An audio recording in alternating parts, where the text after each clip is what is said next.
अस्सलामु अलैकुम वरहमतुल्लाहि वबरकातुह। मेरे भाइयों मेरी बहनों, क्या आप जानते हैं एक शख्स ने नबी करीम सल्लल्लाहु अलैहि वसल्लम को अपनी कीमती चीज़ अमानत दी, और जब वो वापस कई दिनों बाद आया तो ऐसा मंजर देखा कि उसकी आंखों में आंसू आ गए।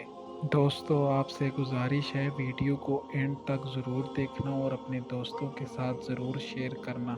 तो चलो चलते हैं वीडियो की जानिब। आज मैं आपको नबी करीम सल्लल्लाहु अलैहि वसल्लम की अमानतदारी का एक ऐसा वाक़या सुनाने जा रहा हूँ जो हर मुसलमान के दिल को छू जाता है। नबूवत से पहले भी आप सल्लल्लाहु अलैहि वसल्लम को सादिक और अमीन कहते थे। लोग अपनी कीमती चीज़ें आप सल्लल्लाहु अलैहि वसल्लम के पास अमानत रखवाते थे, क्योंकि उन्हें यकीन था कि हज़रत मोहम्मद सल्लल्लाहु अलैहि वसल्लम कभी अमानत में ख़यानत नहीं करेंगे। एक मर्तबा कुरैश के एक शख्स ने अपनी कीमती अमानत नबी करीम सल्लल्लाहु अलैहि वसल्लम के पास रखी और सफ़र पर चला गया। कई दिनों बाद जब वो वापस आया तो आप सल्लल्लाहु अलैहि वसल्लम ने उसकी अमानत उसी महफूज हालत में उसे वापस कर दी।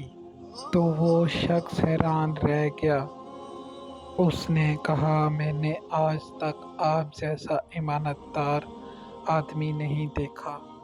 दोस्तों, यही वो अजीम अखलाक थे जिन्होंने लोगों के दिल जीत लिए। हमें भी अपनी ज़िंदगी में सच्चाई और अमानतदारी को अपनाना चाहिए।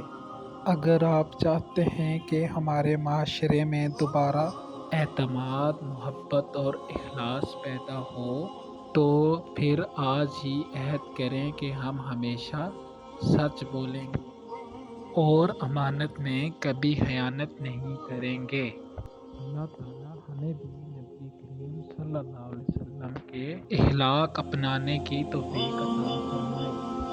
वीडियो पसंद आए तो चैनल को सब्सक्राइब करें और अपने दोस्तों के साथ ज़रूर शेयर करें। बहुत शुक्रिया।